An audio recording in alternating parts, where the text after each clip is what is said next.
Hello, everybody. Jay Real here once again, and hopefully, we're going to have fun tonight talking about some John Carpenter films, three John Carpenter films. And yeah, I'll get into John Carpenter here in just a moment. I'm waiting. Hopefully, I'm going to have a guest here. I bet you guys that are a regular viewer of Being Real might can guess what my guest will be, or guess who my guest will be. But there could be some surprises, so uh, I'm definitely open for surprises. I hope the surprise isn't that I'm not going to have a guest. I hope I'm going to have a guest. I don't like to do these shows by myself if I can help it. But yeah, this I think is definitely a good subject, and we'll definitely probably do more than one uh, trio of films from John Carpenter because he's my favorite horror director of all time. At his peak, I just don't think anyone could beat John Carpenter. He was the best at what he did, uh, and yeah, we'll talk about that here pretty soon. But what's going on with me? Uh, Not much. It's still hot here in Texas, but it's not the extreme heat that we've had. The highs are like in the mid to upper 90s now instead of like heat index 115, 120 degrees and that kind of thing. Um, and there's been some rain, but we haven't got any. We got just a few sprinkles, I think, yesterday. There's a good chance of rain tomorrow, but most of it's supposed to be off west. But we could still get some of it. So, and we could use some rain. As long as it didn't any of that severe stuff, uh, we could definitely use some rain. Uh, and so we'll wait and see what happens there. I think Monday and Tuesday's pretty good chance of rain, and then it's supposed to start slacking off and just. But the highs, there's going to be several days highs in the upper 80s, which for us will be luxury, compared to what our typical uh, Texas summer, which is just extreme heat, 100-degree days plus a couple of months at a time. July and August are usually 100 degrees or more pretty much every day. And we got a comment. Dakota Thomas. Hey, Dakota. Says 82 degrees and cloudy here in El Paso. Hopefully the 100-plus degree days are behind us. Yeah, I certainly do hope that also. Yeah. Um, I find that I deal with the heat better than a lot of other people. It's the cold that really gets to me. but um, but yeah, I spend pretty much all day outside unless it's storming or it's severe weather or anything or severe cold or something. I usually spend most of my days outdoors, and I do exercises and chin ups and walking and that kind of stuff. I can't sit still. I'm always moving around. I'm very hyperactive, and when it's 115 degrees, that moving around a lot is, well, I sweat a lot. So, yeah, it would be nice to be in the 80s and even the 90s compared to what it's been. So, yeah. And I still don't have my guest. Jake. Jake the Horror Movie Geek. Hopefully he's going to show up. I've sent him the link, and he said that he would probably be able to join me tonight. So I certainly hope he's going to be able to. Uh, you know, if he doesn't, if I don't have a guest, I will continue. I will talk about the subject, but I really would rather have someone on here with me. And so if there's anybody watching that would like to join me live, let me know. I'll put the link up where you can join me live or send you the link. So just let me know. Because always the more the better, Last week we did the watch along for Sleepaway Camp, and it was Jake and Dirk, and that went really well. If you guys haven't watched that, I definitely would invite you to go watch that watch along for Sleepaway Camp. You sync the movie up when I do the 3, 2, 1 and start it, and you watch Sleepaway Camp, and you can watch us watch Sleepaway Camp and talk about it. So, but yeah, that went really well. We'll definitely have to do some more watch alongs. But yeah, that was really enjoyable. And but yeah, other than the weather, uh, I'm still trying to get actors for my movie, The List. Uh, I've sent the script out to some folks.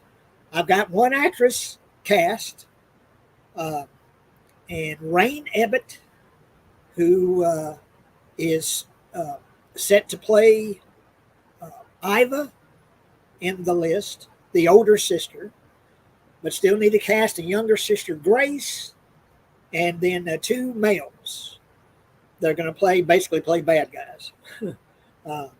So, got 3 more actors to cast, and it's slow going. I'm usually further along than I am now in finding people interested in playing the roles and stuff. I need to put the more posts out in advertising, looking for actors. I need to do that again and boost the posts that I've made, and yeah, because really would like to get started. Yeah, late September, early October when it starts getting cooler.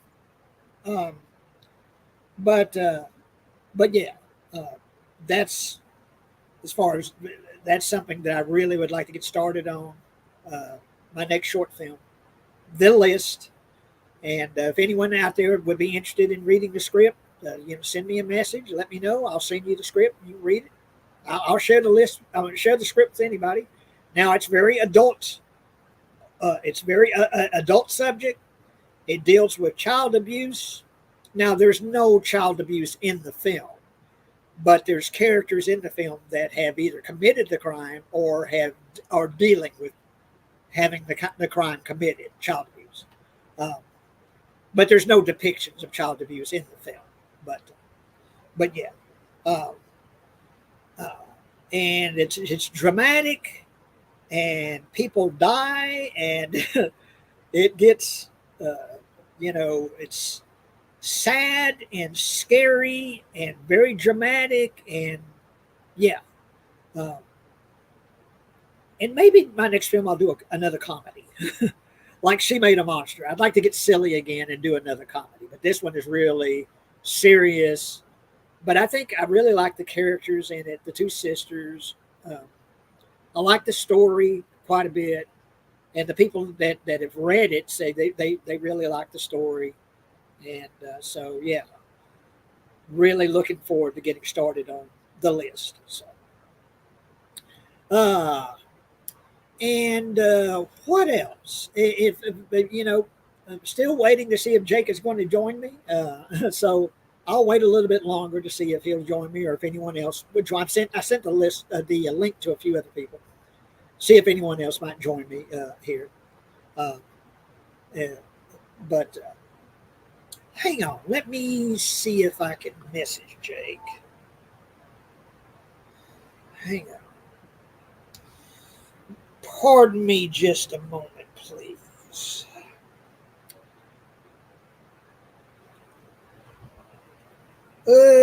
Let's see.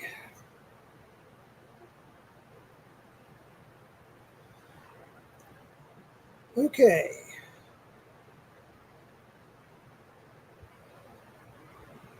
All right. I'm going to ask him, you joining me?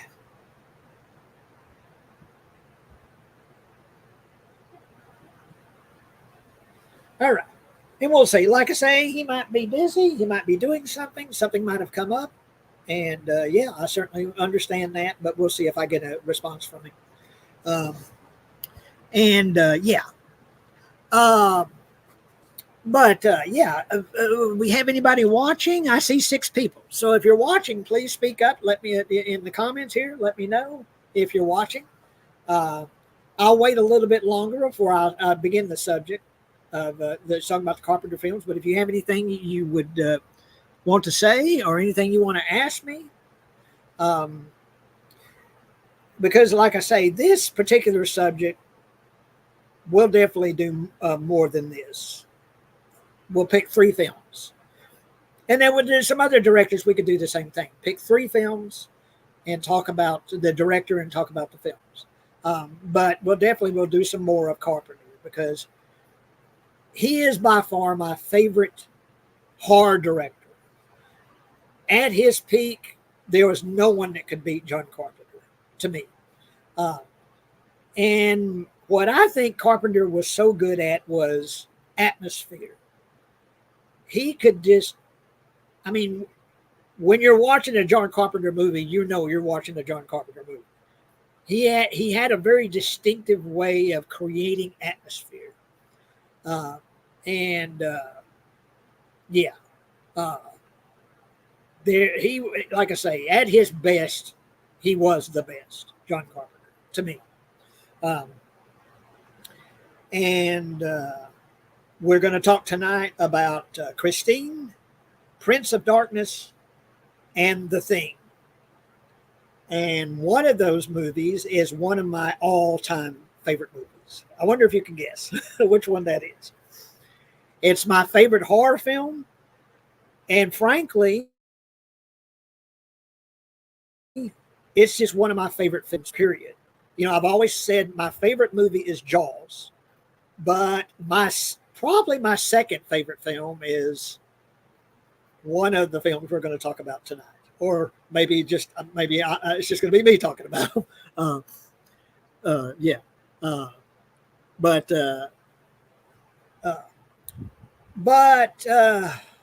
well, okay. I'm not hearing from Jake, and like I say, something might have come up with him. I certainly would understand that. I'm not mad at you, Jake, but I hope you're able to join me tonight. And if you're not,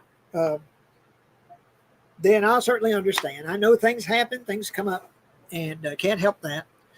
And but so I guess I'll go ahead and get started. And Alana Hamilton says Prince of Darkness. Yeah, that's one of the films we're going to talk about.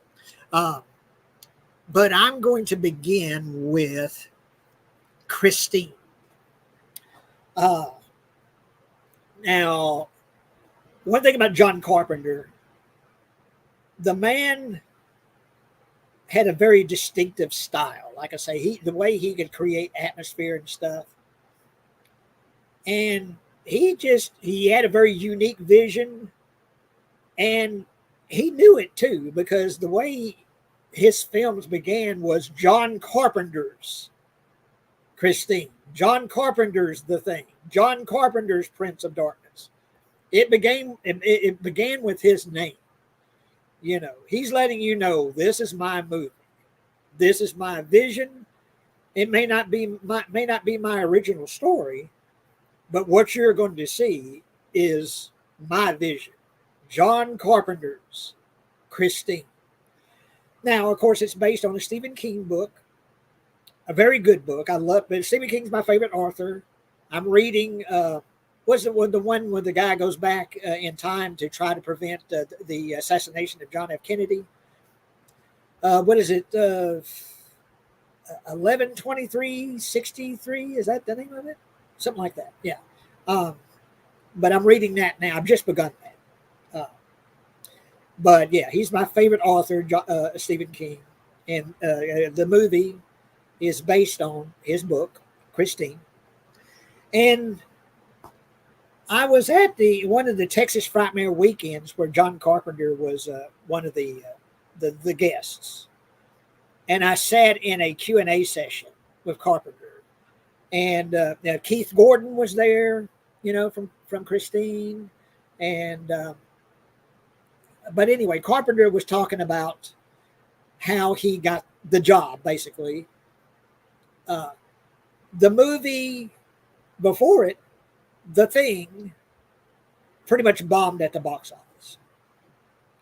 It didn't do good. Financially, it did not do well. It didn't become the cult classic that it became later on video, and then people now regard the film as one of the best horror movies ever. I certainly do. But anyway, at the time, The Thing didn't do well. So he was needing to kind of, pull himself up by the bootstraps and make something, do something successful, do something that was going to make money.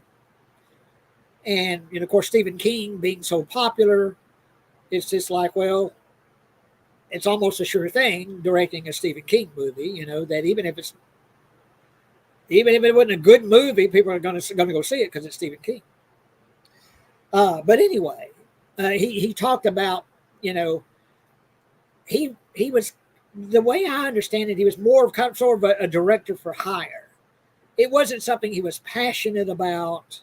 It wasn't anything that he was striving to do, to direct a Stephen King movie. But he got the job of directing Christine. And of course, he's not going to half-ass anything. He's going to put his whole effort into directing any movie that he directs, even if he's a sort of a director for hire, so to speak. He's still going to put his all into it. And boy, did he. So anyway, the movie begins. You get that bad to the bone. You hear that song. And then we see a car factory. And we see cars going down the line in this car factory. And they're all white except for one. One is bright red, but the rest are white. Well, the car was a 1958 Plymouth Fury. And what's interesting to note about that is the Plymouth Fury was only available in white. That was the only color it was available. The Plymouth Fury, the 58 Plymouth Fury. But you see these cars going down the assembly line, and they're all white except for one car, bright red. And that, we will learn, is Christine. Well, what's interesting about that is you have all these white, Plymouth Furies going down the line, but you have one car that's red, but no one is saying anything about it. No one is saying, what's the deal? Where'd the red car come from? Why is it? No one's pointing it out. No one's saying anything about it. I think that's interesting, that they're just working on it.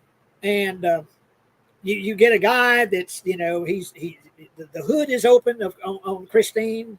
And so he's putting his hand under the hood and he's working on something on the engine. And the hood slams down on his hand and crushes his hand as he's screaming, And then we learn later there was a guy smoking a cigar in Christine. One of the workers at the factory, he's smoking a cigar, and he drops some ash onto the seat, and he suffocates.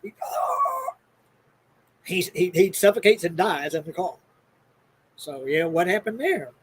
We don't know. Why did he suffocate?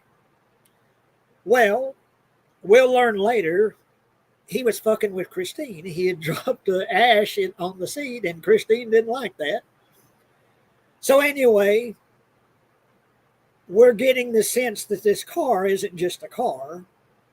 This car has a mind of its own, and it thinks, and it has emotions, and it doesn't talk. The way it talks is through music. 50s music. Like someone will knock on the door, and then you keep a knocking in. You keep a knocking, and you can't come in. Or what's the song? You keep a knocking in, but you can't come in.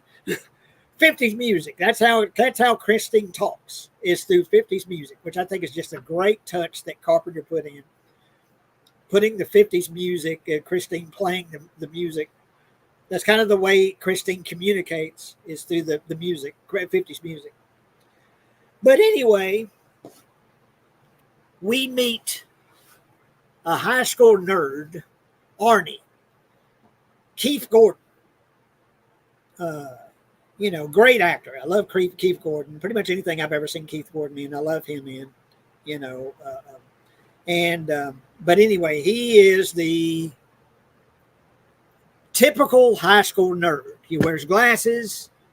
He's he's he's a nerd, and he's getting bullied by the high school bullies.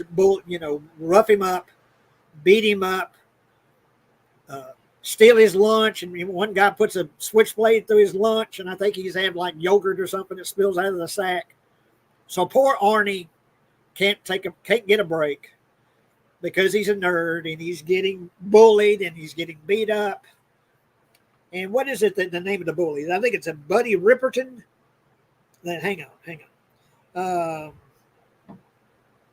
Buddy Ripperton is the head bully, and you get all the ass kisser bullies that follow Buddy, do what he says, beating up on Arnie and bullying Arnie.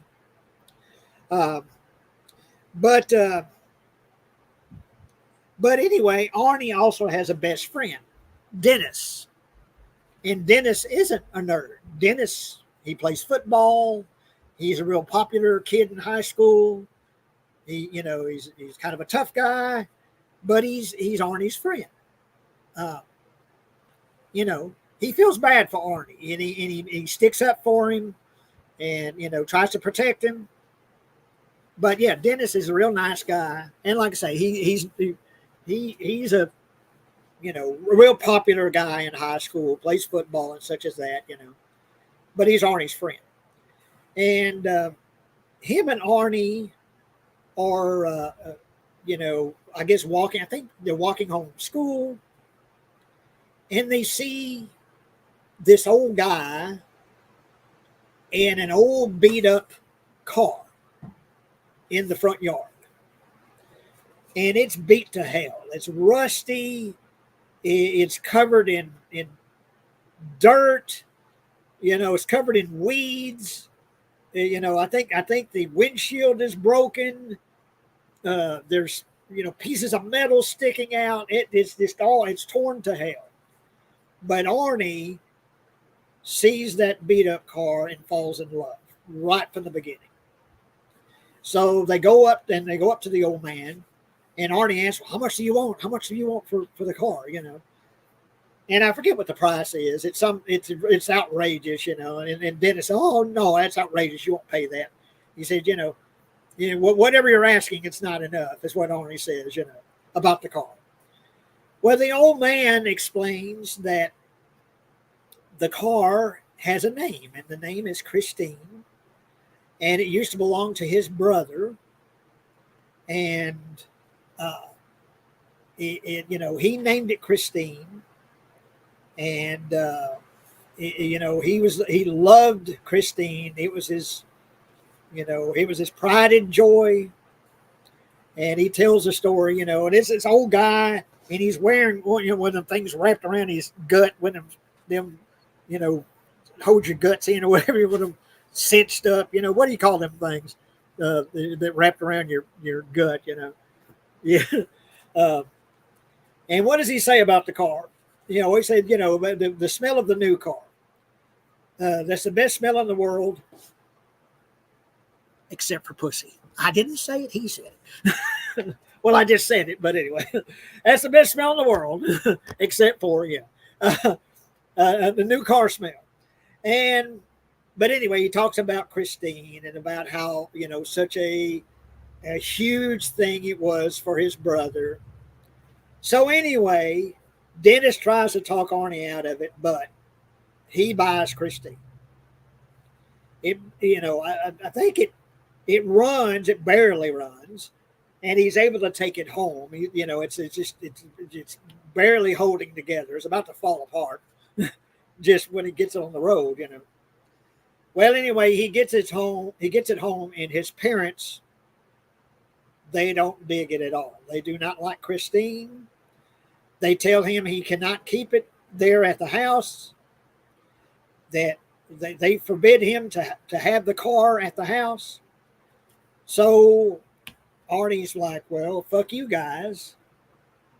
This is my car. So he takes it to a garage. And there's this old guy. I love this old guy. I forget the actor's name that plays this old guy. But the old guy's running the garage. And he basically gives Arnie a part-time job that, maybe working around the shop, maybe working on some cars, that kind of thing. And in exchange, he'll let him pick any parts from the garage that he wants to work on Christine. That's kind of like how he's getting paid, is he can pick parts from the garage to put in Christine in exchange for him helping out around the garage.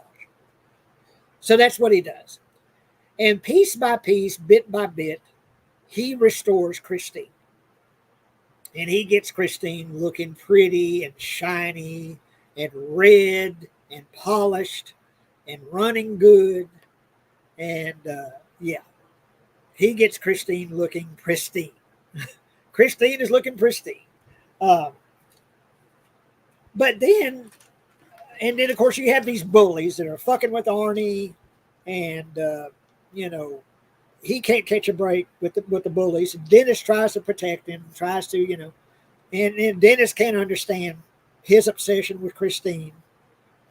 But he's impressed. Arnie gets that car put together, gets it running good, gets it looking great, and but hang on, let me get my notes here. Hang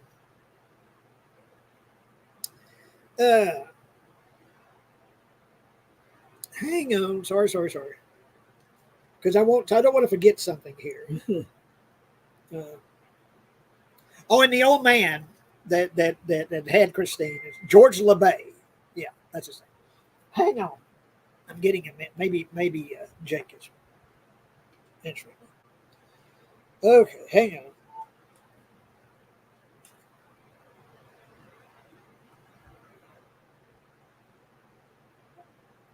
One moment.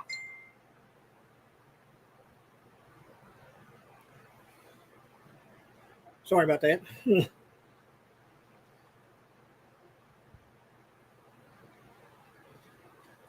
Okay, he says, yeah, I am. I was looking for my tablet to charge it.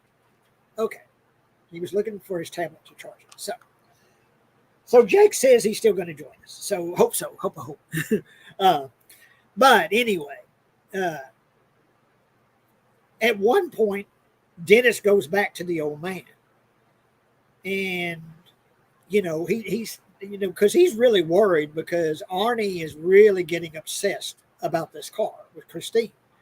He sees Christine as like a girlfriend. It isn't just a car. It's like a human being. He talks to Christine like it's a person.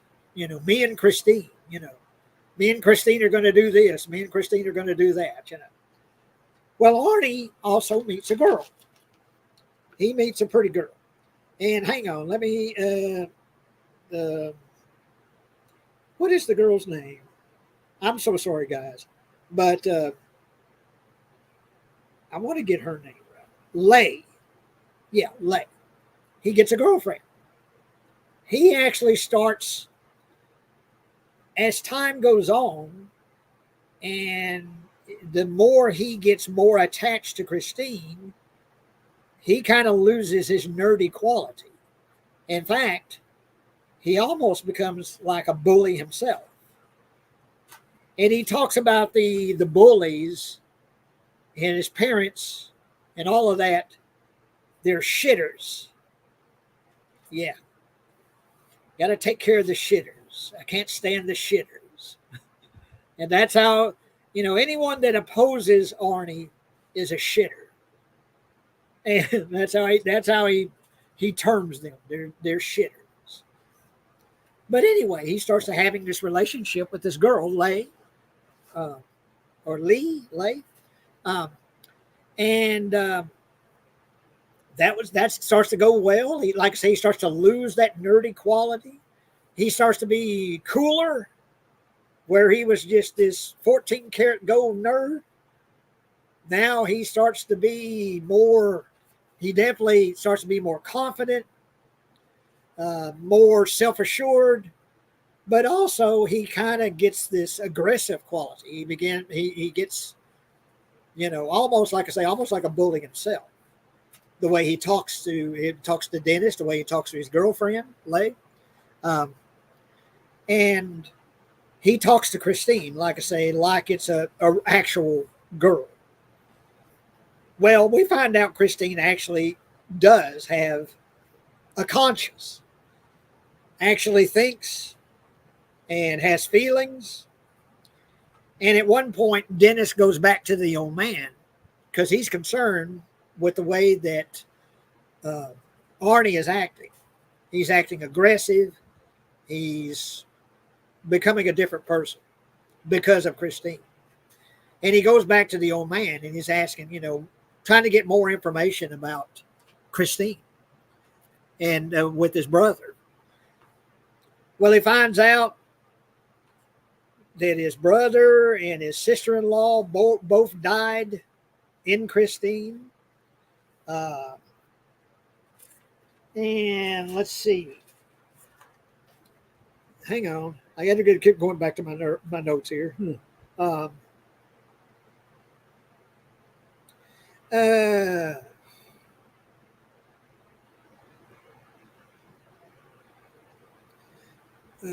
yeah, brother.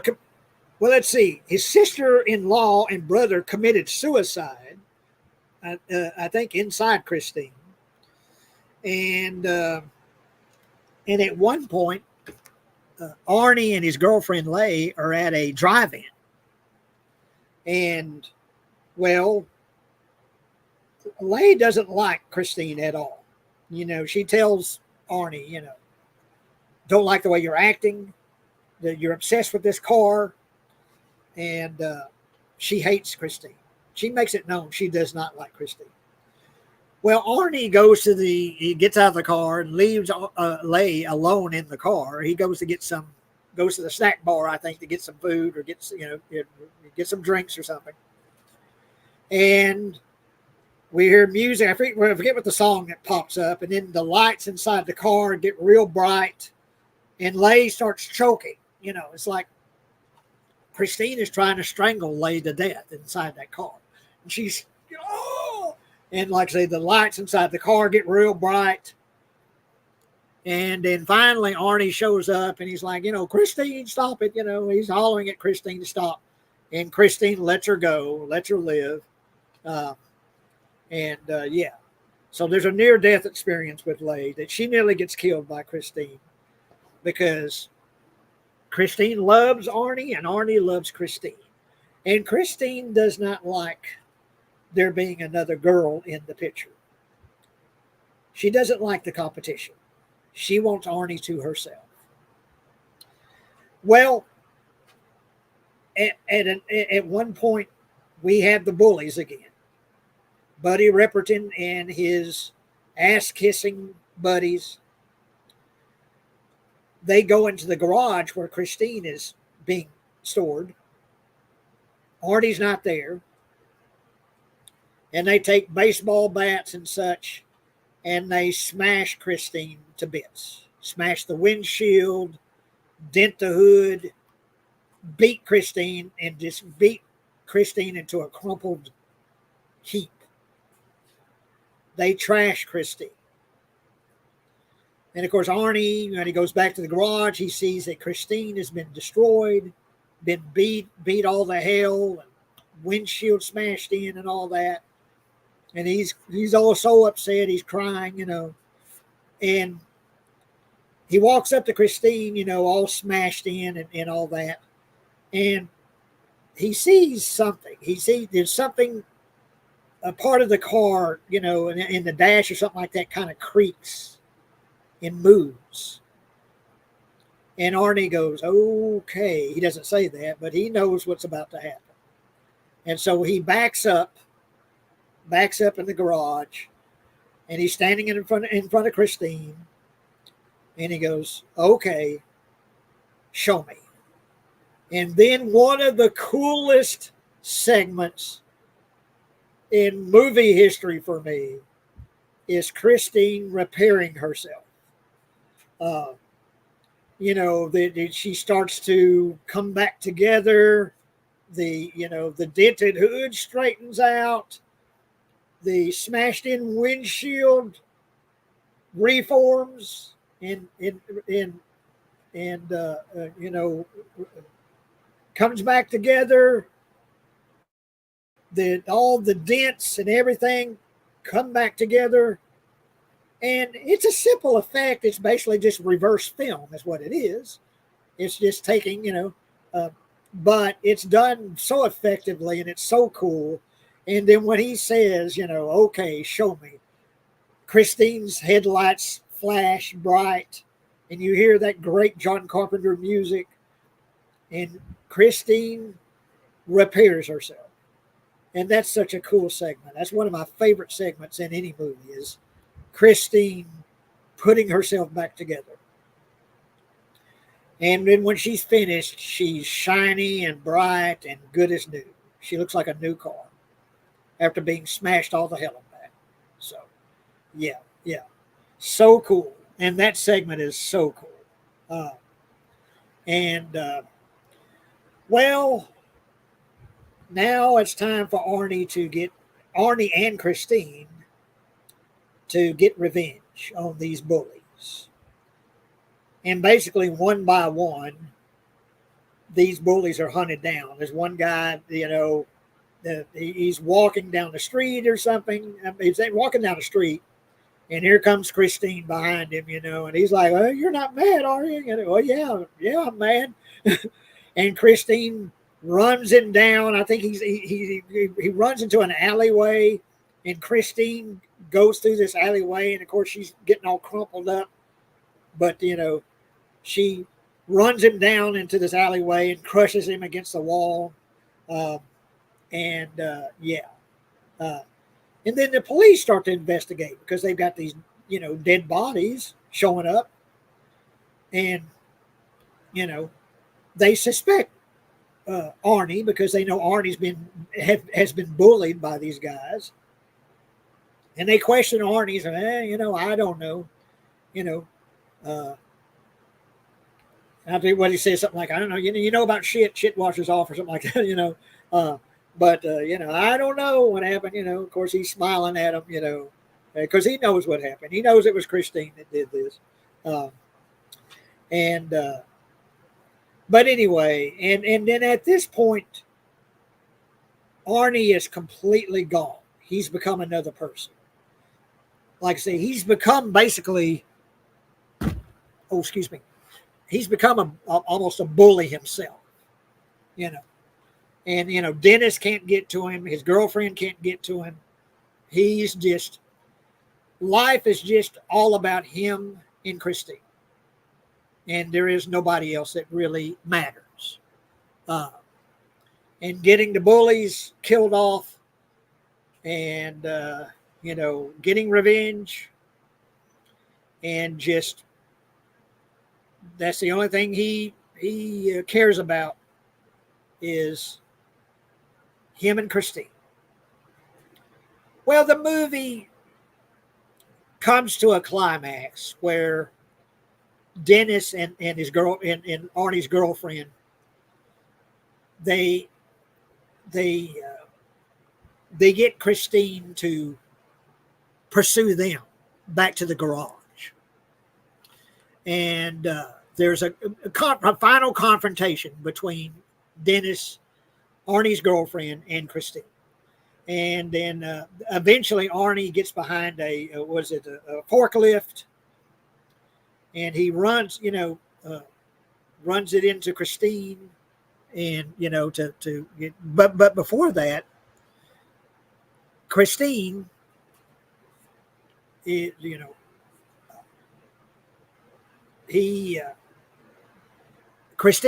but Arnie is in Christine. He's in the car, and the car is running. If I'm remembering this right, he's running towards Dennis or the girlfriend. But he he collides, smashes into, the front of the garage or something like that. And Arnie goes flying out of the windshield.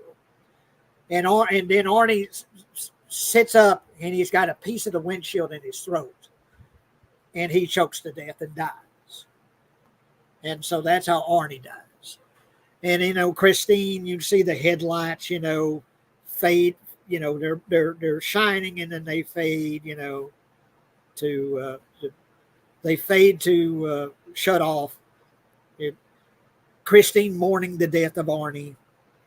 And then Dennis gets behind that forklift, runs it into Christine, smashes him against the wall. And, Christine is fighting, trying to resist, but eventually Dennis is able to get Christine crushed against a wall with that forklift. And Christine's, you see the headlights dimming like Christine dies. And at the end of the movie, you see Christine being crushed into a cube. And, at a at a plant or whatever where they crush the cars. Christine is crushed into a cube. And you get this slow, push towards the cube. Christine is a cube. And the very last thing you hear is you hear a little eek. You hear the metal creak, where Christine is maybe about to start putting herself back together again. And then you get that and goes the credits. So yeah, great movie, and like I say, the direction by Carpenter is at his best. Great characterization with Arnie by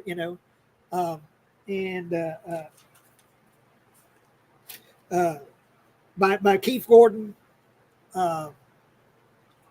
And yeah, I think it's a great movie. And if I'm going to give it a score, I guess I'm going to give it a 9 out of 10. I almost want to give it a 10 as a perfect score, but I think if I'm going to criticize it, the only thing that I think kind of lacks is the ending, the final confrontation between Dennis and Leigh and Christine. It's good. It works. But I don't know. There's something about it that just didn't have the tension and the excitement is kind of lacking for me. The final confrontation is not quite at the level that the rest of the movie is, to me. It's still good. It still works. But as a whole, I'll give the movie a 9 out of 10. Love the movie, and it's my favorite movie car, Christine, that 58 Plymouth Fury. And speaking of the car,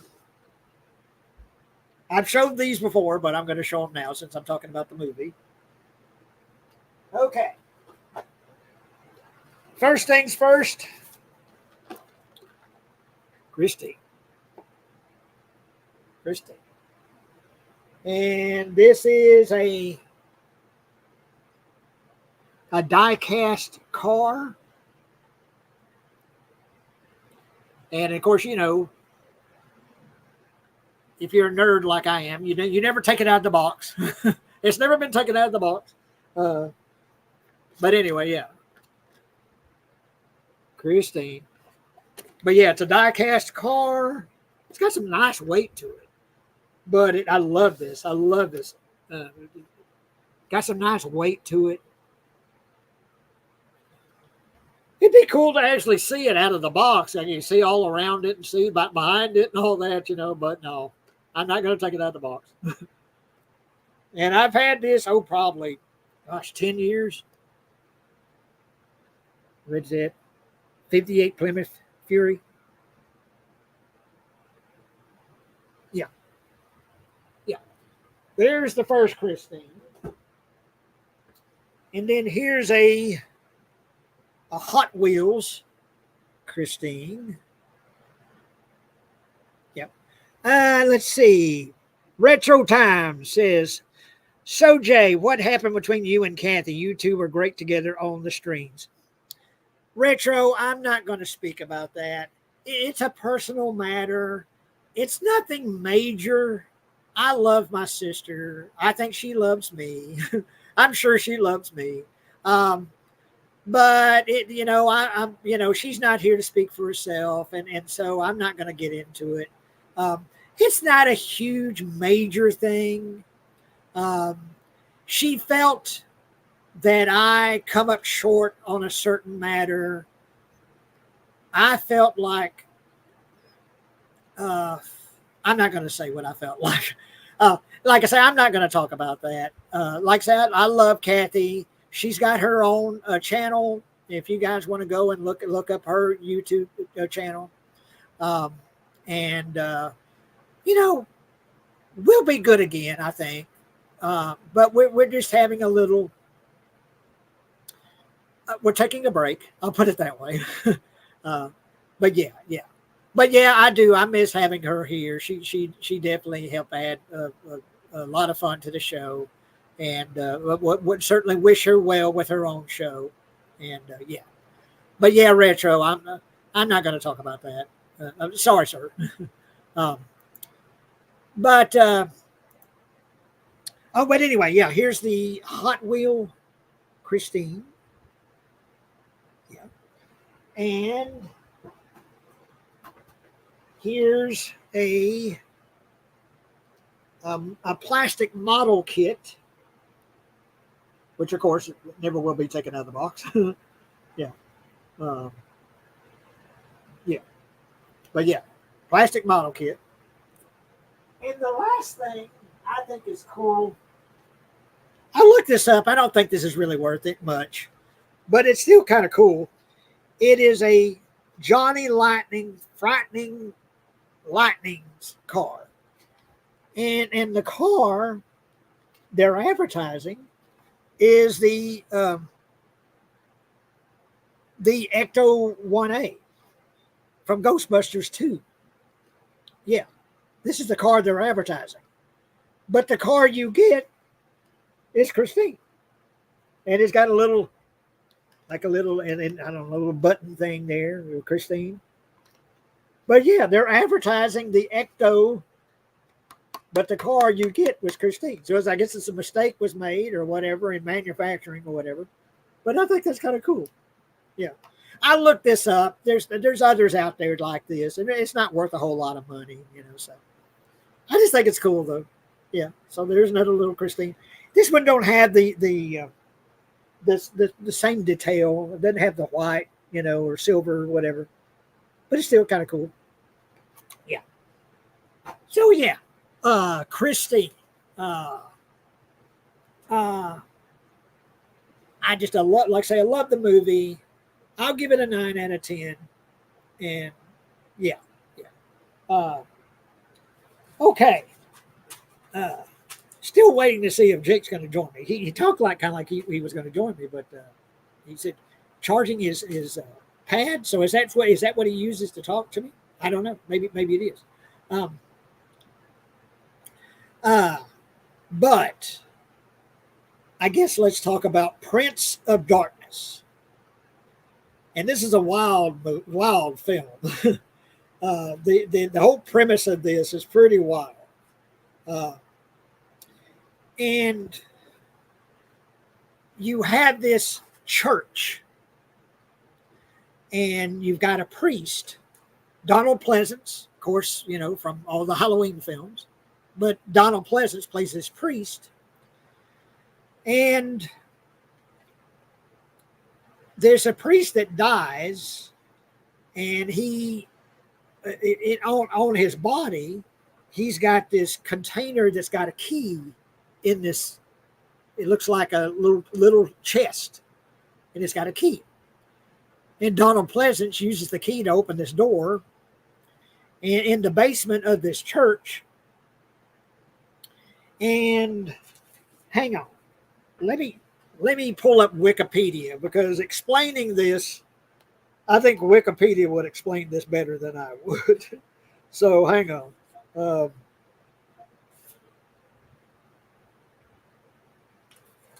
So hang on. Here's the plot, or the opening plot.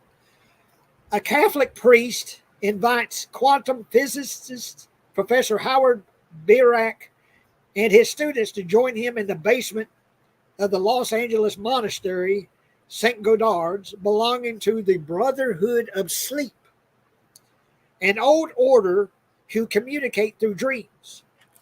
The priest requires their assistance in investigating a mysterious cylinder containing a swirling green liquid. Among the 13 academics present are wisecracking Walter Fong. They go over, all these people. The students, like student scientists, they're and anyway, you have this round cylindrical glass container, and you got this swirling green glowing liquid inside this container. Well, more or less, it's Satan in a can. In their investigations and looking up old records on their computer and such as that, and digging up old historical records,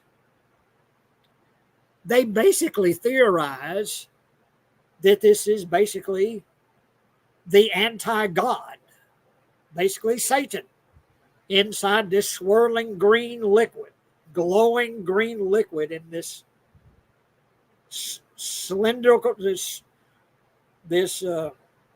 big round glass cylinder. Yeah, it's basically Satan. And throughout the film, the students and such, they get infected with that green slime inside this cylinder. It gets into their mouth or gets on their body, and it infects them. It possesses them with the evil inside that cylinder. Well, also, while they're working in investigating this thing, this cylinder, you get people just outside of the church that are just standing there staring at them. They just stand there, and they're all around the church. They're just people standing and just staring, not saying a word. Well, they're, kind of the being possessed by this, Satan in a cylinder. This green, glowing, swirling stuff is possessing these people. And, occasionally they get into the church and they'll stab one of the students, kill him. There's some cool deaths in this film.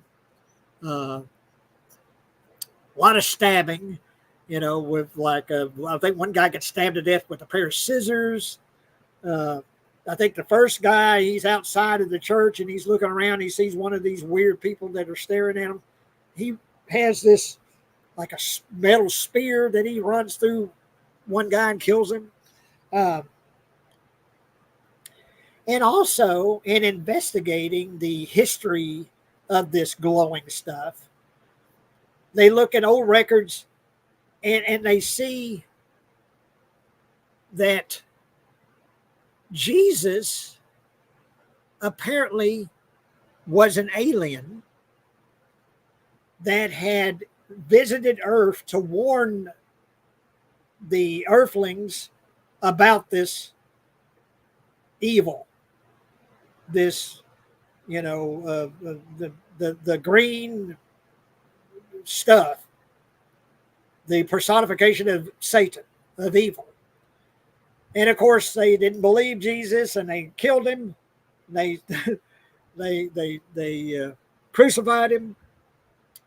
Uh, and but anyway, yeah, this is it's definitely an interesting premise. Uh, and once again, you got great atmosphere inside this church, in that big metal cylinder, glass cylinder with that green glowing stuff swirling around in it. Uh, and just it's got some interesting concepts, interesting ideas about good and evil, and about the personification of evil, personification of Satan, uh, and the idea that everything positive in the world also has the opposite, has a negative. That for every good there is a evil. Uh, and some interesting, like I say, interesting concepts, some interesting uh, things are some theories, some interesting theories about good and evil, and about what evil is. Uh, yeah, it's unique. There's some ideas that I hadn't seen done in other films. You know, and the what was it? Let's see. I didn't know that the time period. Christine, by the way, was 1983, um, and but Prince of Darkness is 1987. Um, and hang on, we got some comments. Uh, and anyway, guy, cat Gary. You're a new one here. Hey, guy. And basically, he says Dr. Loomis as a priest. Yeah, that's right. Dr. Loomis as a priest. Uh, but but yeah, I think this has some interesting ideas and some interesting theories about evil and how evil can manifest itself. Uh, and like I say, the time period was this 1987. So there's some people that have speculated that this movie is kind of a the subtext is the AIDS uh, crisis at the time. That the the AIDS virus, and that this movie is kind of a sort of a story that kind of deals with that subject in a way. That the swirling green evil is kind of in correlation with the AIDS virus and being infected because this swirling goo infects people, makes them turn evil, uh, and but infecting individuals, this uh, stuff can infect people. So they're saying that that's kind of like uh, sort of like a the subtext being the AIDS crisis at the time.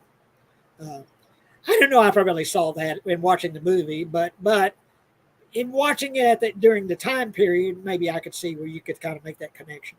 Um, but yeah, like I say, that it's great atmosphere, some really interesting ideas, cool deaths, that signature Carpenter uh, look and direction, and you know, yeah, it's good. I definitely would suggest you watch it. As a score, I'm going to give it an 8 out of 10. Um, I think it's got some really cool, like I say, cool ideas. The presentation is really good. It's got a really good look to it, uh, and but hey, I don't think it's his greatest film. It's a really good one. It's really interesting, unique, a unique take on ideas about good and evil. Uh, Good characters. Donald Pleasance, of course, is always cool to see him. So, um, And yeah, we got a little cameo by Alice Cooper. He plays a bum in the film. That's right. Yeah. Alice Cooper. And he says, blonde guy was from Simon and Simon TV show. Great TV. Oh, yeah, I remember Simon and Simon. Well, cool, cool. Yeah, great. Anybody else that's got any tidbits like that? Yeah, let's speak up. Let me know. But yeah, thank you, guy, for that bit of information. But yeah, you got a little cameo by Alice Cooper. Um, and But yeah, like I say, 8 out of 10 definitely is worth seeing. And Great Carpenter. One thing, another thing we that I didn't mention is Carpenter's music,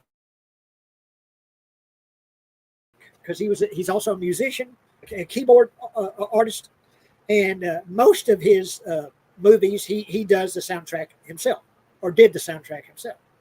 And he does it here, and with another guy, with Alan Newworth or something like that, that worked on the soundtrack with him. But yeah, great Carpenter music. That that keyboard music that he does is great. Of course, you think of just iconic music like Halloween. That's all Carpenter.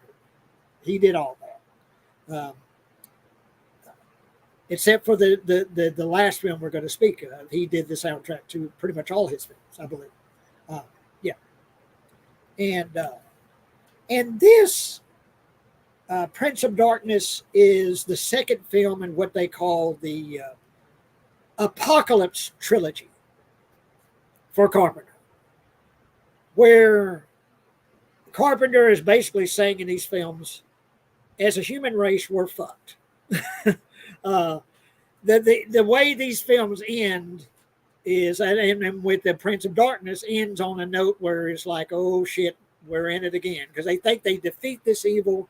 They think they've sent it, back to the dark place. They've sent it away.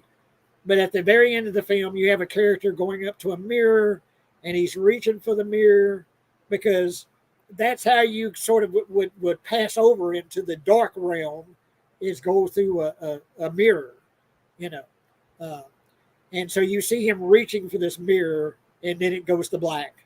So you're not sure exactly what's going to happen, but you get the feeling, oh shit, we're fucked. The evil is going to return, and it's going to infect the world and take us all down. And so the Apocalypse trilogy, which is The Thing, Prince of Darkness, in I think In the Mouth of Madness, are the three Apocalypse trilogy films. And let's see, yeah. But yeah. Like I say, a good film. Definitely would recommend you watch it if you haven't seen it. But let me, because I don't want to forget. Well, I'll make it forget some details here. But in talking about the next film, I want to get my key points across. So hang on just a minute. Let me pull up Wikipedia here. And talk about The Thing. I've always said Jaws is my favorite movie, and it always will be my favorite film. But if I'm going to pick a number 2, I think it may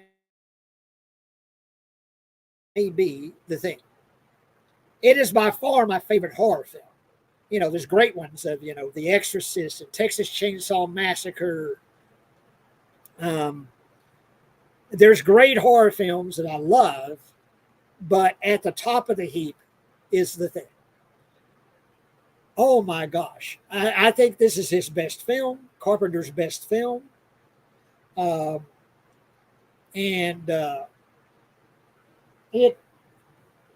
barely know where to start. I could do a whole show just about and talk just about The Thing.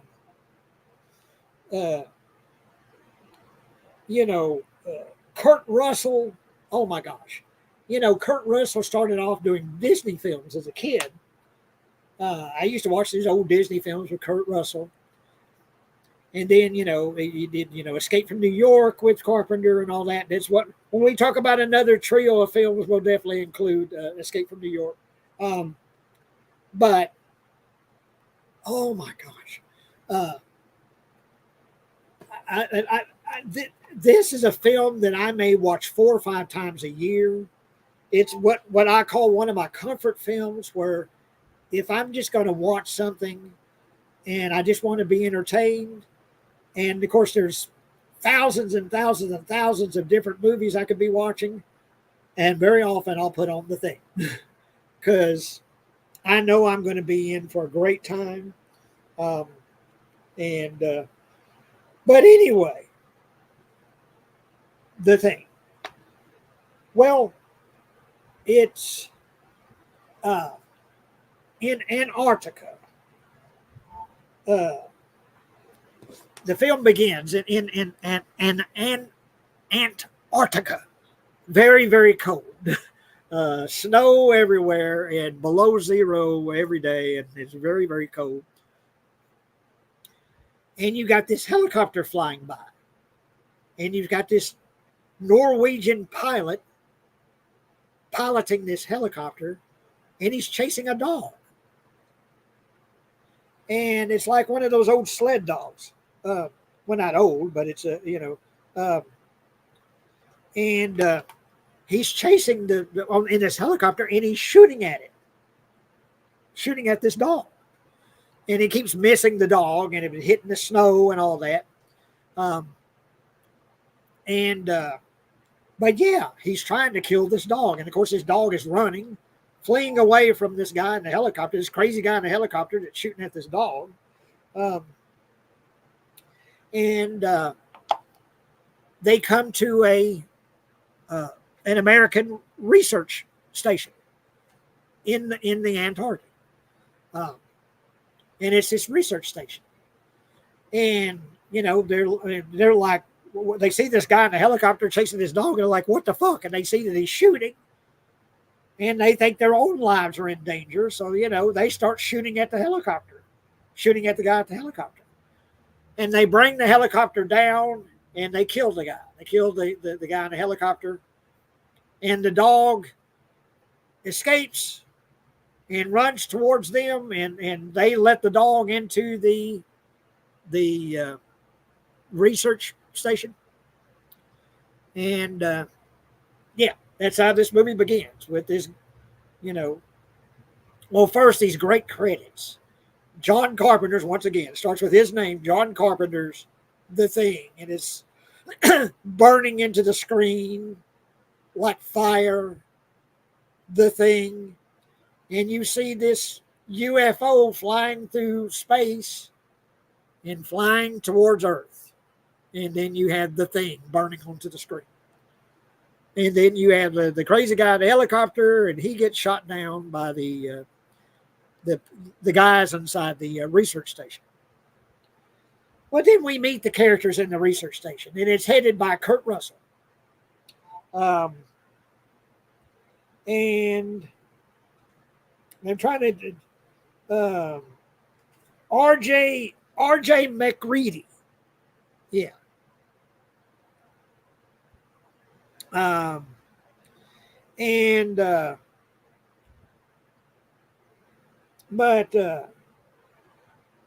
hang on, because all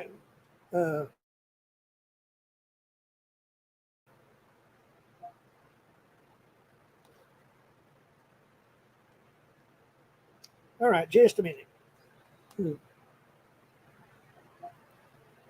But anyway, we meet the various guys in this. I'm not going to go over who all the characters are. You get Wilford Brimley.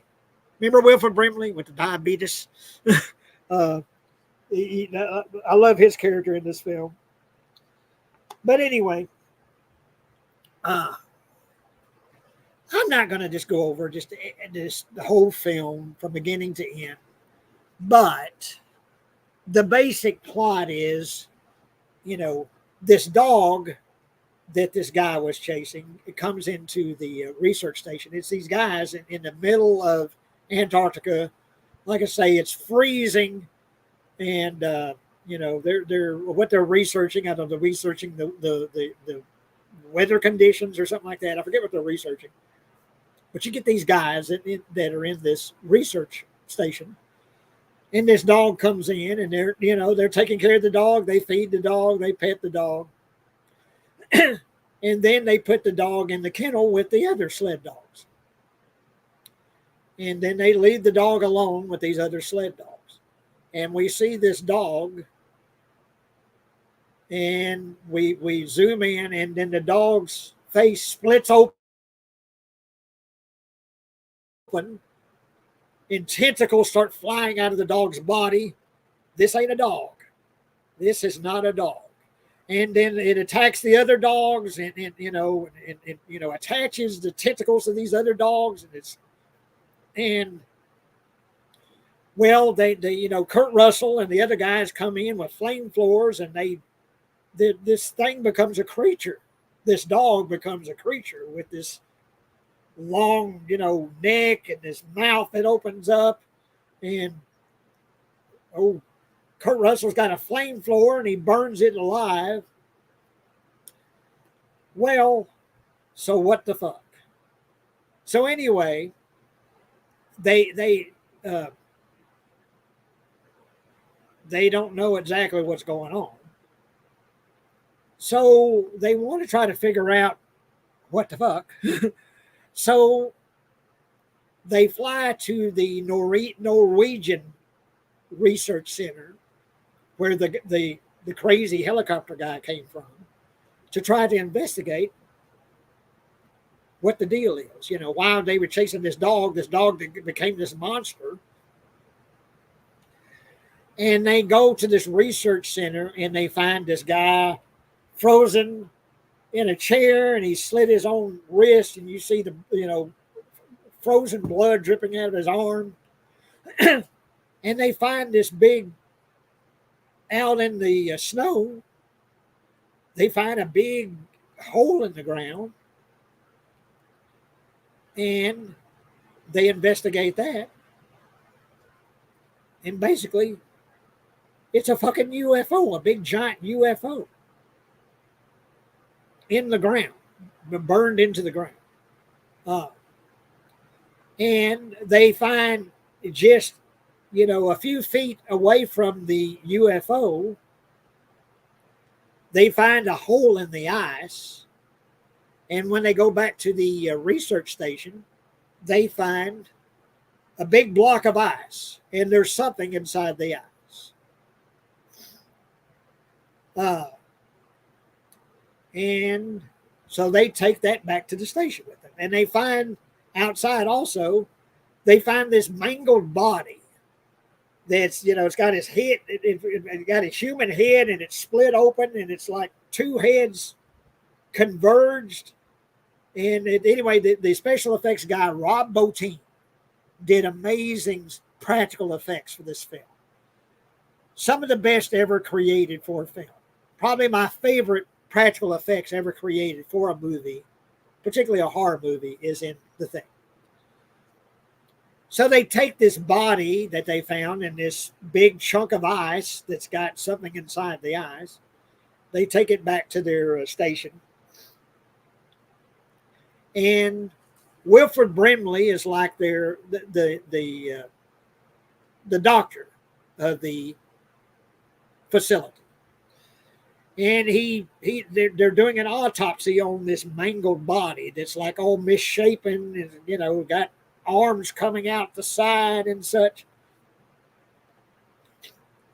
And then they get the body that they burned of the dog, and they investigate that. They do an autopsy on the dog, and it's all mangled, and it's got head misshaping and things coming out of the dog's body. So anyway, slowly but surely, Wilford Brimley figures out this is a creature that was replicating another creature. This creature was replicating the dog, was making an exact copy of the dog before it was killed, burned up. The dog that come in being shot at became this creature, but it looked like a normal dog. So anyway, like I say, long story short, you've got an alien creature inside this research facility that can create anything living that it wants. It can, particularly humans, it can create a perfect copy of a human being. So this is just the best movie ever to capture the feeling of paranoia, of not trusting your fellow man, because you don't know if the guy next to you is the thing, if he's actually the person he says he is, or if he's this alien creature. And Wilford Brimley, at one point, he's at the computer and he's doing some research about what would happen if this thing got loose. And basically, what would happen is it would infect the entire world, and it would take over the world in, I don't know, a year's time or something like that. I forget what the time period is. But, and oh, yeah, that sombrero. Yeah. Well, yeah. Well, for the Kurt Russell wears this sombrero. It's like he wears it to the side, and it's this huge thing, and it's the most ridiculous looking thing in the world. But I love that sombrero that Kurt Russell wears when they're going to that Norwegian site to investigate things. But yeah, Wilford Brimley, and he says, I consider Jaws the greatest horror flick of all time. Yeah, I would agree with that too. I don't know if I necessarily consider Jaws to be a horror movie. I don't know. That's a good question. Is it a horror movie? It's definitely horrific in a lot of places. But to me, it's my favorite movie, period, of all time. Yeah, Jaws is my favorite movie. But yeah, there's so much I could say about this movie. When you get moments where a person is being revealed as the thing, it's the best practical effects ever done on film by Rob Bottin. And of course, when he did RoboCop, that segment in Twilight Zone the movie with the kid with all the superpowers, he did the effects in that. Well, anyway, I'm sure some other, name some other movies that Rob Bottin did the effects of. I just watched the RoboCop documentary that's real good on Amazon Prime. It's several episodes of it, but really talking about Rob Bottin's, makeup and such for RoboCop. But anyway, yeah, when you get the thing becoming the thing, a person becoming the thing, some of the most incredible effects ever put on film. And you get this moment where Kurt Russell is saying, well, look, we're going to find out who's the thing here. So the idea is to have a blood test where, you cut your thumb open and bleed into a little Petri dish. And he's got his blowtorch, and he heats a piece of piece of metal, and he's going to stick it into the blood. And if the blood just sizzles, then it's just a person. It's not the thing. But he says the thing isn't just one thing. Every little bit of the thing is a living creature, including the blood. That if you were to burn the blood and it's the thing, it would flee, it would run away.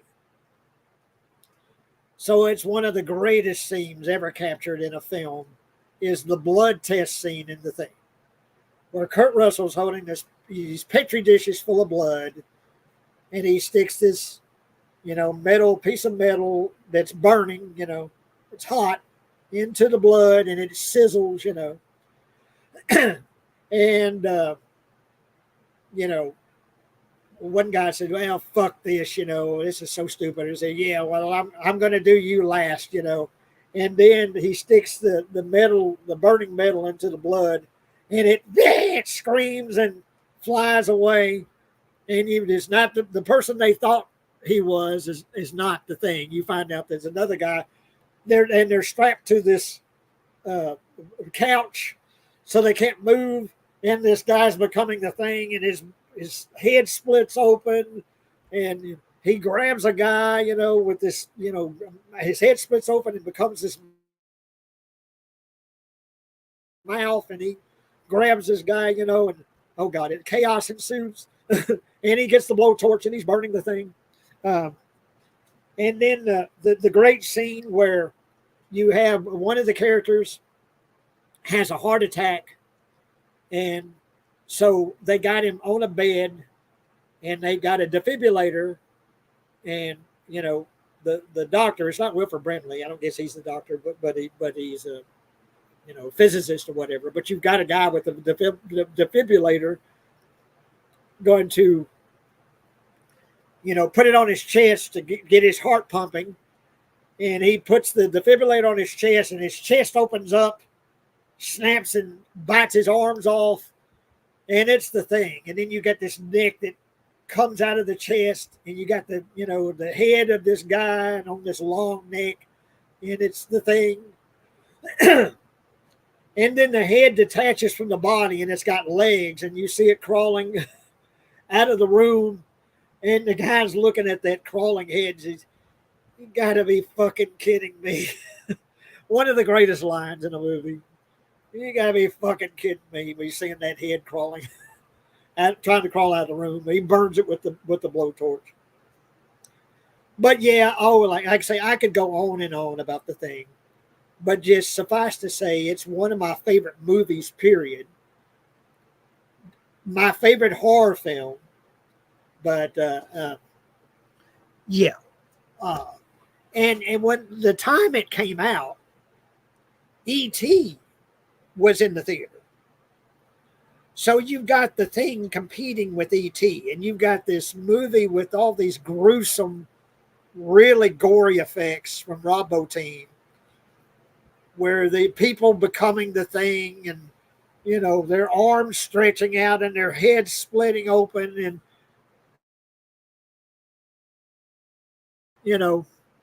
very gruesome, almost sickening to look at, but just so well done. And then you've got E.T., of this lovable alien. And of course, the thing is not going to compete with the lovable alien. And there's some people that thought the thing was almost pornographic, because the effects were so gruesome that they thought, this is unwatchable. It's so gruesome, I can't even watch this. So at the time, the thing it bombed at the box office. And there were some people that just considered it, like I say, just almost pornography. It was so gruesome, the effects in it. And of course, over the years, particularly with VHS and DVD and all that, it's become a cult classic, And there's people that praise the thing to the high heavens as being one of the greatest horror movies ever made. One of the greatest John Carpenter movies ever made. Well, it's definitely a 10 out of 10, no doubt for me. I see it as almost, not almost, it's a perfect film. I don't think there's a scene out of place. I don't think there's a moment that goes on too long. Perfect characters, perfect effects. Those, and they're practical. This is way before digital. No CGI in this film. They made a sequel or a prequel, also called The Thing, that's all CGI. It's an okay movie, but of course it's nowhere near the quality of this movie. And those Rob Bottin effects still hold up perfectly to me. They just still look amazing. And it's all done in camera. What you see is what you get. No CGI, no camera effects or anything. You know, what you see is real, was actually done. And yeah, like I say, I could just go on and on about The Thing. Definitely my favorite Carpenter movie, and a 10 out of 10, no doubt. And just one of my all-time favorite films. And like I say, I don't know of a movie that captures the sense of dread and paranoia like The Thing does, where just you don't trust the guy next to you. You don't know if this guy is real or The Thing. You don't know if he's who he says he is or if he's out to get you. And then, at the ending of it, and hang on, let me, because I know there's some things I don't want to forget here. Keith David. The great Keith David. In fact, here's a more recent picture of Kurt Russell and Keith David. And at the end of the movie, Kurt Russell blows up the Thing. You got this, Wilford Brimley becomes the Thing at one point, and you've got Kurt Russell, in this room, and you've got the Thing comes out of the floor, and it's this huge creature, and you can see Wilford Brimley's face, and you can see a dog's head coming out of it, and Wilford Brimley throws this, several sticks of dynamite at it. He's got this plunger, and he plunges it, and he blows the Thing up. Well, Keith David, at the very end of the movie, you got Kurt Russell and Keith David. And the facility is on fire. Everyone else is dead. Everyone else is gone. It's just Kurt Russell and Keith David. And they're outside of this burning wreckage. And right now it's warm because everything is burning. But it's it's like 100 degrees below zero, in the Antarctic. So when the fire dies down, there's not much chance that Kurt Russell and Keith David are going to survive. But anyway, they're exchanging swigs off a bottle of like vodka or something. They're drinking some liquor, and they're like, well, what do we do now? And Keith David is like, I don't know. I guess we just sit and wait, and maybe it's best that we don't do anything. Maybe it's best that we don't go anywhere. Maybe it's best we stay here. Meaning, because they say to each other, well, if you think I'm not the Thing, or I'm not the, if you're worried about me, you say, well, at this point, what could we do? If one of us is the Thing, what the fuck could we do now? Because they're in the middle of this frozen wasteland. And the fire's burning, but the fire's going to burn down before long. And so they're like, well, I guess we just wait. We just sit and wait, And that's the end of the Thing. And so you had people speculating, well, was Keith David the Thing? Was Kurt Russell the Thing? I don't think either one of them was the Thing. That's my theory. But I don't think the thing is dead because you just blow it to bits. Well, the little bits are going to become going to spread out and become the thing. So I don't think there's any really killing the thing. So at the end of the movie, you got the two characters, Kurt Russell and Keith David, kind of speculating about, well, what's going to happen now? And then it goes to credits. And I love that ending.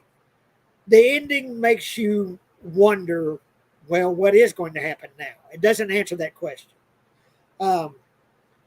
And so, when Wilford Brimley was doing research about if this thing were to get out into the open population, how long it would take to completely take over the world, in like a year's time, it would have the whole world contaminated, becoming the thing, It would take over the world real easy. Well, so you have to theorize, well, what's going to happen? Well, my theory is the two characters, Keith David and Kurt Russell, they're going to freeze to death, basically. They're going to die. Even if one of them was the thing, they're going to freeze. But someday, it may be 100 years from now, but someday someone is going to find that research facility, and they're going to find some burning wreckage, and they're going to find some burning bodies or burnt up bodies or something like that. And they're going to take it to some place warm, and the thing is going to escape, and the thing is going to take over the world. And that's kind of my theory about what the future is going to bring. The Apocalypse Trilogy, I think this is the first film in the Apocalypse Trilogy of Carpenter, where basically you say that the world is fucked. And let's see, Alana Hamilton said, Keith David voice of animated Spawn. Oh, cool. I didn't know that. But yeah, cool. But once again, I like to say I could do a whole show and just talk about the thing. My favorite horror film and one of my favorite movies, period. Not only these incredible effects by Rob Bottin, but just Kurt Russell being one of the coolest actors ever to grace the screen. Keith David, Wilford Brimley, just great characters. And the feeling of dread and paranoia and mistrust of your fellow man and not knowing where the thing is or who is the thing. Just done perfectly by John Carpenter. Perfect direction. Top to bottom, to me, a perfect film. 10 out of 10. So, yeah. I could go on and on and on more about the thing, but I'm not going to. But anyway, there we go. Christine, Prince of Darkness, and The Thing. And like I say, we'll do this again. We'll pick another 3 films by Carpenter, and we could do this with other directors too. Pick 3 films and talk about the films. But it looks like I'll wait here. I'm in no hurry to sign off yet. I see 2 people, or if you're here to speak up. But it looks like maybe Jake was not going to join us tonight, which I hated that. Like I say, I don't like doing these by myself. I will do them by myself like I did tonight, but I much prefer to have someone doing it with me, someone to bounce things off of and to talk to. But I think this turned out pretty good still. And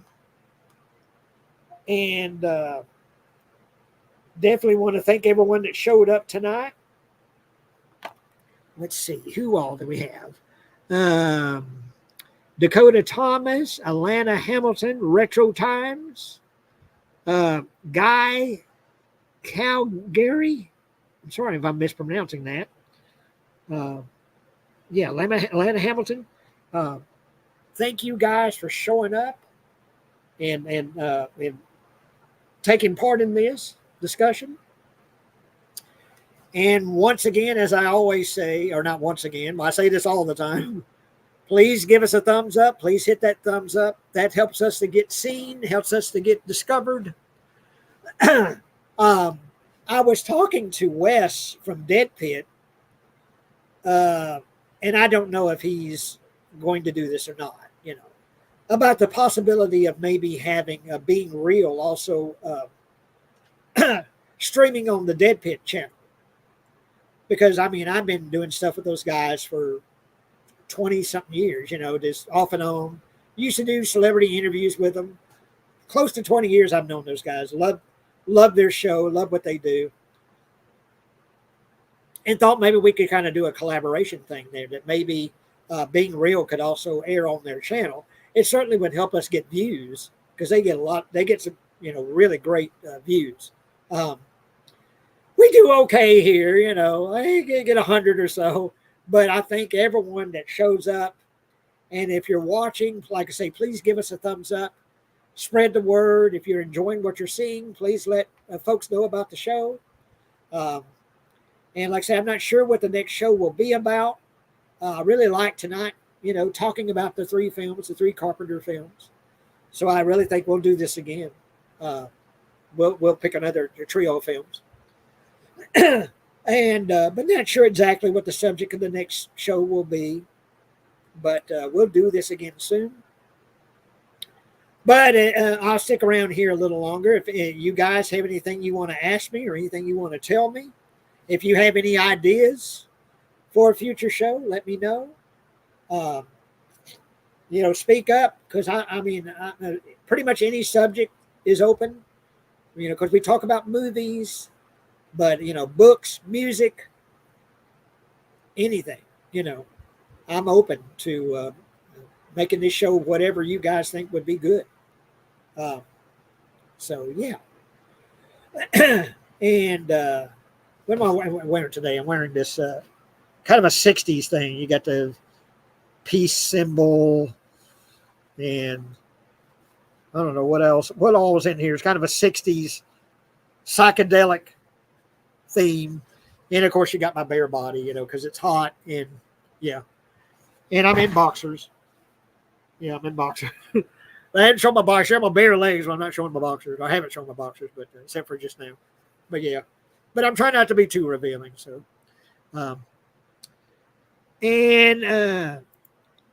thanks. Atlanta says, thanks, Jay. Thank you, Atlanta.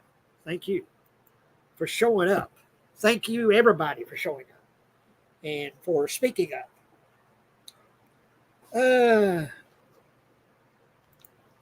And let's see. There is an idea, psychedelic films. Yeah. Well, I don't know if you guys watch my or have seen me in my Beatles Yellow Submarine shirt. I love that shirt, and I love that movie.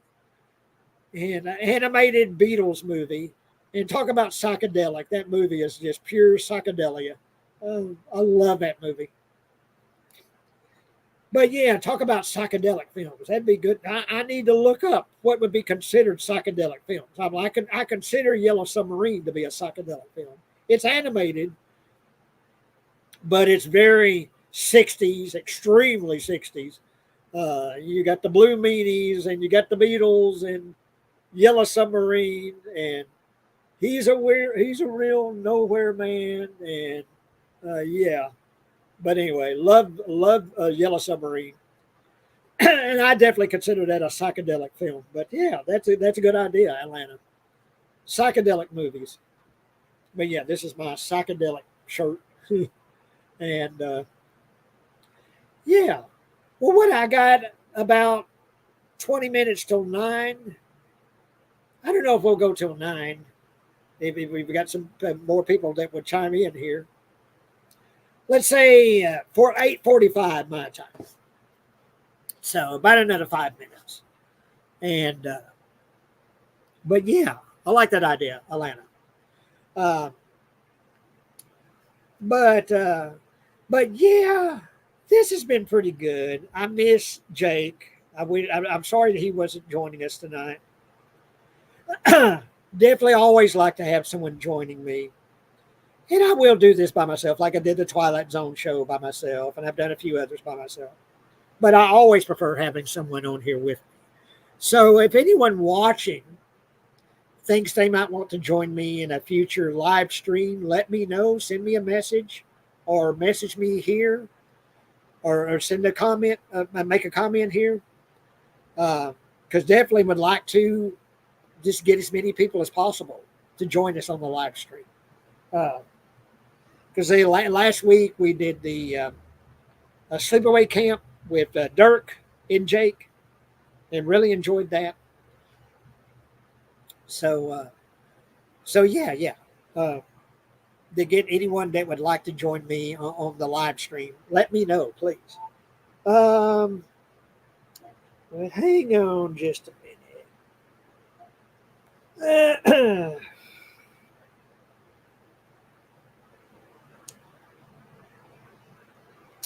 Okay. But yeah, Jake said he was charging his tablet. I guess maybe he didn't get his tablet charged. So I don't know what happened. But yeah, like I say, this turned out pretty good still. Uh, Even though I had to do it by my lonesome. Um, and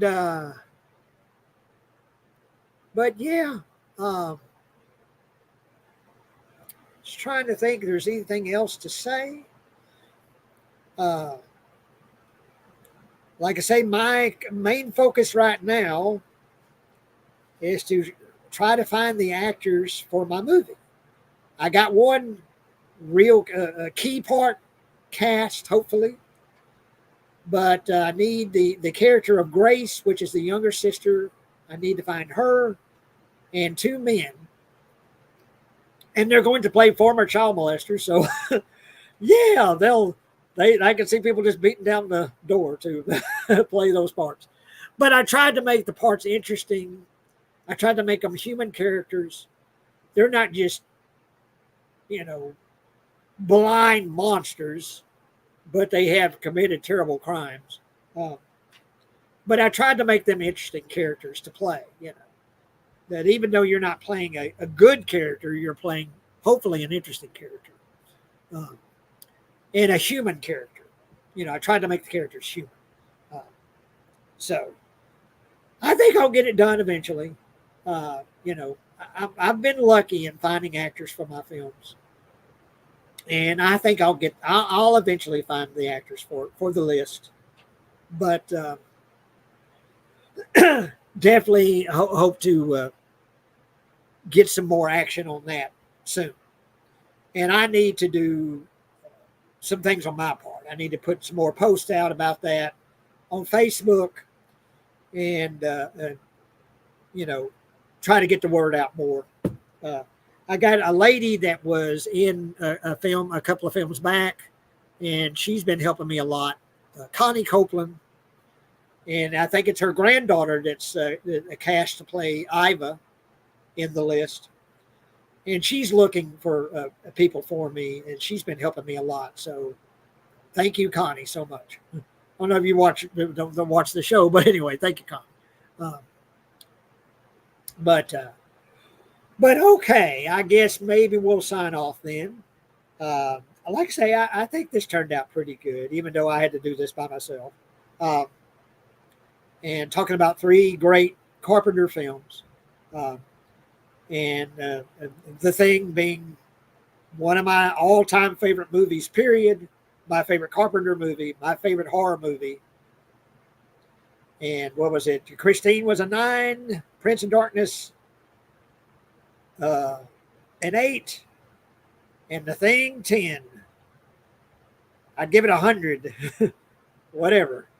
Couldn't get a higher score, The Thing. So, okay. I guess with that, I will sign off. Thank you guys again for watching, being real, and continuing to watch the show. Please give us that thumbs up. Please keep watching. And please spread the word and let other folks know about the show so we can build the audience and hopefully get more people joining the channel. And thank you guys so much, and I will see y'all soon. Bye-bye.